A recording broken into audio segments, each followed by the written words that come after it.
மகரம், கடகம் இவங்களுடைய காதல் எப்படி இருக்கும்? ஒரு உன்னதமான வெளிப்படையான ஒரு அதிகமான ஆழமான காதல் யார்கிட்ட இருக்குன்னா கடகராசி. உருகி உருகி காதலிக்கிறது, விரட்டி விரட்டி காதலிக்கிறது, இந்த ரெண்டுமே பண்ணக்கூடியவங்க மகர ராசிக்காரங்க மற்றும் கடகராசிக்காரங்களுடைய காதலுக்கு ஒரு எடுத்துக்காட்டாக ஒரு படம் சொல்றாங்க தான் உன்னை நினைத்து படம் சொல்றாங்க. இவங்க ரெண்டு பேர்ல யாரு அதிகமா டைம் ஸ்பெண்ட் பண்ணுவாங்க? கடகராசி. கடகராசி தான் வந்து பார்த்தீங்கன்னா ரொம்ப ரொம்ப அன்புக்காக பாசத்துக்காக நேரத்தை அதிகமாக ஒதுக்குவாங்க. பொதுவாகவே வந்து பார்த்தீங்கன்னா மகர ராசிக்காரங்க தான் மோட்டிவேஷன் ஸ்பீச்சில் பெஸ்ட். அவங்க வந்து ஒரு தன்னுடைய பார்ட்னர், தன்னுடைய காதலர், காதலி இவங்க வந்து சோர்வு அடைஞ்சிருக்காங்க, ஏதாவது டிப்ரெஷனில் இருக்காங்கன்னா இவங்களுடைய பிக்கஸ்ட் ஸ்ட்ரென்த், இவங்க காதல் இதுதான் இவங்களுக்கு பிக்கஸ்ட் ஸ்ட்ரென்த் அப்படின்னா எதை சொல்லலாம்? மகரத்துக்கு வந்து பார்த்தீங்கன்னா வேகம், விவேகம், நம்மளுடைய பார்ட்னர் வந்து இப்படி வெற்றி பெறணுங்கிற ஆர்வம் அதிகமாக இருக்கும். ஆனால் கடகராசி எப்படின்னா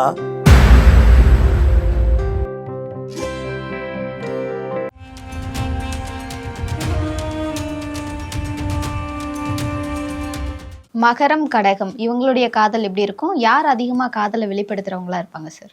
மகர ராசிக்காரங்க மற்றும் கடகராசிக்காரங்க லவ் பண்ணுறாங்கன்னா ஒரு உன்னதமான வெளிப்படையான ஒரு அதிகமான ஆழமான காதல் யார்கிட்ட இருக்குன்னா கடகராசிட்ட தான் இருக்கும். கடகராசிக்காக தான் வந்து பார்த்திங்கன்னா உருகி உருகி காதலிக்கிறது, விரட்டி விரட்டி காதலிக்கிறது, இந்த ரெண்டுமே பண்ணக்கூடியவங்க கடகராசிக்காரங்க தான். மகர ராசிக்காரங்களுடைய லவ் எப்படி இருக்குன்னா அது பார்வையிலேயே கொண்டு போகிறது, சொல்ல நினைக்கிறது சொல்லாமல் தவிக்கிறதுங்கிறது மகரத்துடைய தன்மை. ஆனால் அதை மெழுகுத்தி மாதிரி உருகக்கூடிய தன்மை யார்கிட்ட இருக்குன்னா நம்முடைய கடகராசி தான் இருக்கும். ஸோ ரெண்டு பேருடைய காதலுமே உன்னதமான காதல். ஏன்னா ராசிக்கு ரெண்டு பேருக்குமே இந்த ராசியிலேருந்து அந்த ராசி 7ஆம் இடம்.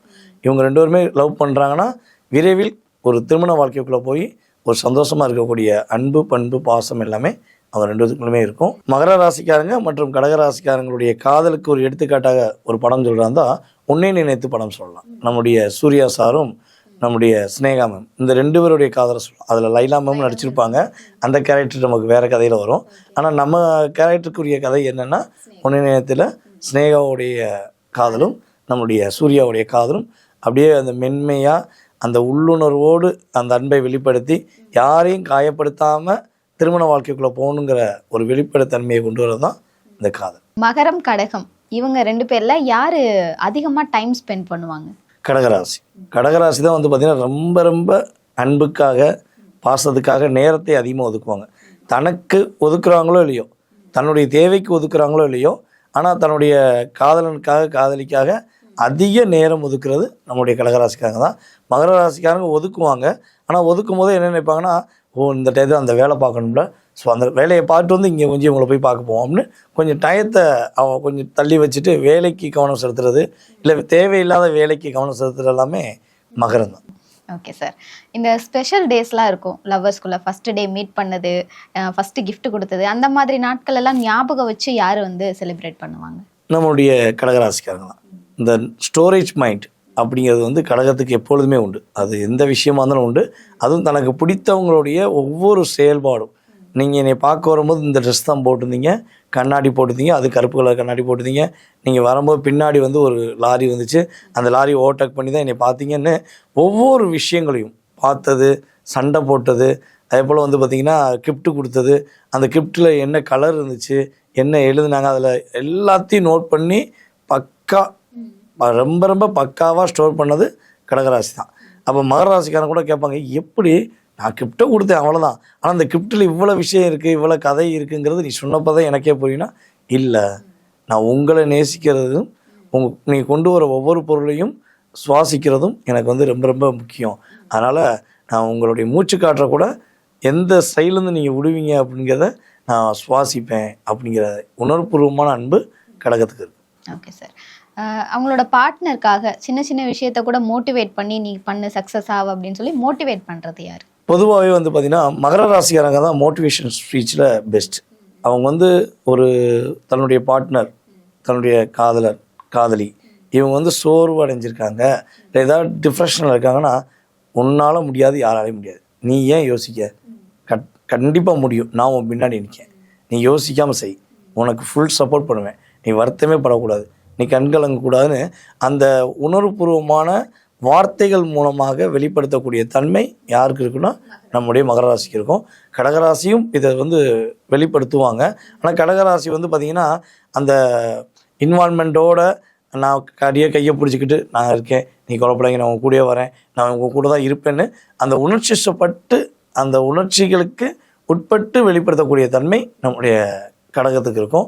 இவங்க வந்து பார்த்திங்கன்னா அங்கே ஃபோன்லேயே வெளிப்படுத்துவாங்க. மகரம் வந்து கூட இருந்தெல்லாம் வெளிப்படுத்தணும் அவசியம் இல்லை. ஃபோன்லேயே இப்போ நீ போய்கிட்டே இரு, நீ இப்போ எங்கே போகணும், லெஃப்ட்டில் போய் ரைட்டில் திரும்பினா உனக்கான விஷயம் இருக்கும், அதை பாரு, கண்டிப்பாக சக்ஸஸ் ஆகும் அப்படின்னு நடக்க முடியாதவங்கள கூட நடக்க வைக்கக்கூடிய தன்மை, முடியாதுன்னு நினைக்கிறவங்கள முடிய வைக்கக்கூடிய தன்மை நம்முடைய மகர ராசிக்கு கடகராசியை இயக்கக்கூடிய ஆற்றல் சூப்பராக இருக்கும். Okay sir. இப்போ மகரம் கடகம் இவங்களுடைய பிக்கஸ்ட் ஸ்ட்ரென்த், இவங்க காதல் இதுதான் இவங்களுக்கு பிக்கஸ்ட் ஸ்ட்ரென்த் அப்படின்னா எதை சொல்லலாம்? அதாவது மகர ராசி கடகராசி இவங்களுடைய பெரிய ஸ்ட்ரென்த் அப்படின்னா, மகரத்துக்கு வந்து பார்த்திங்கன்னா வேகம், விவேகம், ஒரு நம்மளுடைய பார்ட்னர் வந்து இப்படி வெற்றி பெறணுங்கிற ஆர்வம் அதிகமாக இருக்கும். அதற்கான தொலைநோக்கு பார்வையை ரொம்ப அதிகமாக சிந்தித்து அதை செயல்படுத்தணும்னு ஆசைப்படுறவங்க நம்மளுடைய மகர ராசிக்காரங்க. ஆனால் கடகராசி எப்படின்னா அன்பு இருக்கணும், நீ கவலைப்பட்டுறக்கூடாது, நீ கொஞ்சம் கூட சோர்வடைஞ்சிடக்கூடாது, உன்னை யாரும் காயப்படுத்திடக்கூடாது, என்னை தவிர நீ யாரையும் பார்த்துடக்கூடாது அப்படிங்கிற கொஞ்சம் அதிகமாக ஸ்ட்ரென்த்தை வைக்கக்கூடியது யாருன்னா கடகராசிக்காரங்க. Okay sir. இப்போ மகரம் அண்ட் கடகம் இவங்களுக்கான லவ் ஸ்கோர் என்ன அப்படின்றத பார்க்கலாம். காதல் 10க்கு 10, நம்பிக்கை 10க்கு 8, ரொமான்ஸ் 10க்கு 10, ஒற்றுமை 10க்கு 8, வேவ்லென்த் 10க்கு 7, புரிதல் 10க்கு 10, பொறுமை 10க்கு 7, அக்கறை 10க்கு 10, சகிப்புத்தன்மை 10க்கு 9, பொறுப்பு. 10க்கு 10. மகரம் அண்ட் கடகம் ஜோடிக்கு 89% பாசிட்டிவாக இருக்குன்னு சொல்லியிருக்கீங்க. நன்றி சார். நன்றி.